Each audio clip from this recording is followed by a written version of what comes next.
您教课场所是在这个寺庙当中，对吗？是寺庙里的这个 primary school。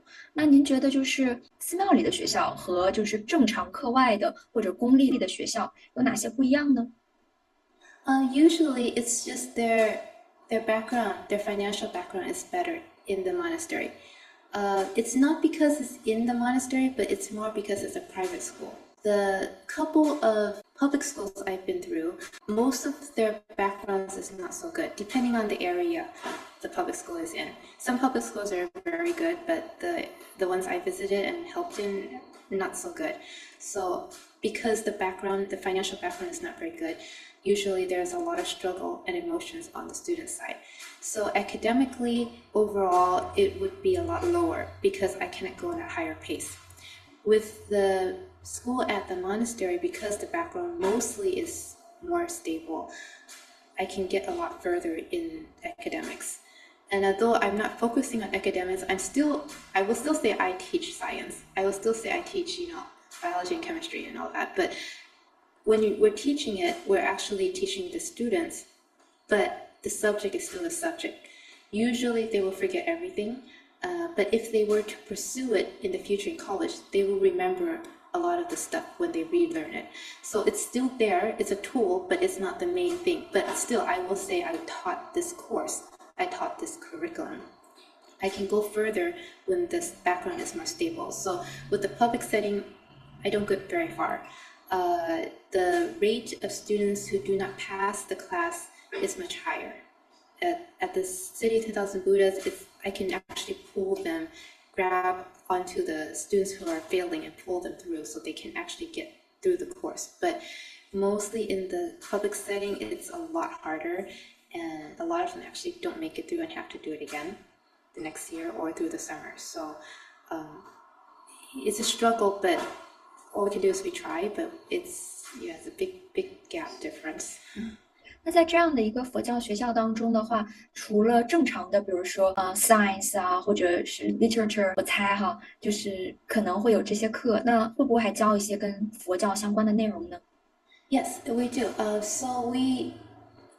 Not everybody is Buddhist. Actually, a lot of the students are not Buddhist in our schools. It's just a private school. It is in a monastery, so we do teach, besides science, math, English, history, and PE, which is the main 5 subjects that we need to do.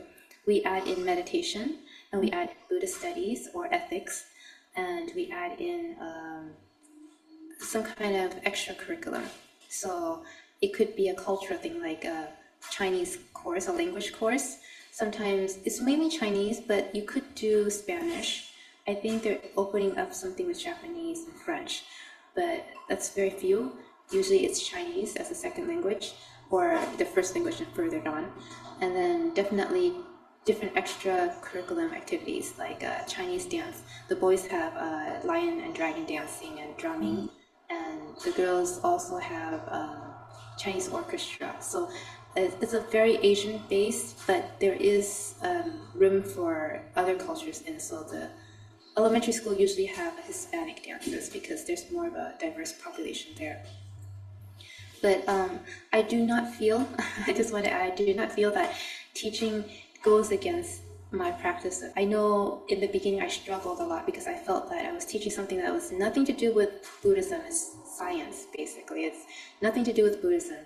And I'm also taking a lot of time away from my own cultivation. But in a way, it is cultivation because it's testing out how patient I can be. It's testing out how well I can listen to other people. It's testing out how well I work with other people and how much I am willing to sacrifice my time to see if they can be better or if it can help other people. So in a way, after a while, I learned so much. I felt that this is actually cultivating, but putting what I see in the daily life, like in scriptures, in actual practice. I still have to balance that out a little bit, and a lot of the experienced teachers always say, once you get more, used to it, your prep time will be less, and you'll be able to concentrate more on the students, and you'll also be able to make more time to go back to the Buddha Hall. So it's a good cycle, but it's always a struggle in the beginning, and once you get used to it, it gets slightly easier,